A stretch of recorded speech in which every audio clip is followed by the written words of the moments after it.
پرانے زمانے میں بنی اسرائیل کا ایک بادشاہ تھا جو کافر ہونے کے ساتھ ساتھ بہت ظالم بھی تھا، جو لوگوں کو خنزیر کا گوشت کھانے پر مجبور کرتا تھا، اور جو آدمی انکار کرتا تو اسے سخت سزائیں دے کر ہلاک کروا دیتا۔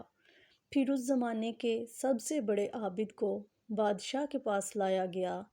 لوگ اس عابد کے مرتبے اور فضیلت سے آگاہ تھے۔ لوگ نہیں چاہتے تھے کہ اس عابد بزرگ کو بادشاہ کی طرف سے کوئی تکلیف پہنچے۔ چنانچہ ایک سپاہی نے عابد سے کہا، آپ مجھے ایک بکری کا بچہ ذبح کر کے دے دیں۔ جب بادشاہ کہے گا کہ اس عابد کے سامنے خنزیر کا گوشت رکھیں تو میں وہی بکری کا گوشت آپ کے سامنے پیش کروں گا۔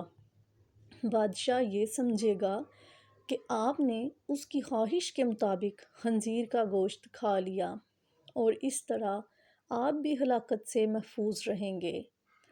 عابد نے بکری کا بچہ ذبح کر کے اس کا گوشت سپاہی کو دے دیا۔ جب عابد کو بادشاہ کے سامنے لایا گیا تو بادشاہ نے حکم دیا کہ خنزیر کا گوشت لایا جائے۔ منصوبے کے مطابق تو اس سپاہی نے بکری کا گوشت عابد کو پیش کیا۔ بادشاہ نے کہا، میرے سامنے خنزیر کا گوشت کھاؤ۔ عابد نے کہا، میں ہرگز نہ کھاؤں گا۔ یہ سن کر سپاہی نے اشارے سے بتایا کہ یہ وہی بکرے کا گوشت ہے جو آپ نے دیا تھا، آپ بلا جھجک کھا لیں۔ لیکن عابد نے بادشاہ کے سامنے وہ گوشت کھانے سے انکار کر دیا۔ ظالم بادشاہ نے سپاہیوں کو حکم دیا کہ اسے قتل کریں۔ جب عابد قتل کے لیے جانے لگے تو وہی سپاہی قریب آیا اور کہا، آپ نے گوشت کیوں نہ کھایا؟ باخدا یہ وہی گوشت تھا جو آپ نے دیا تھا۔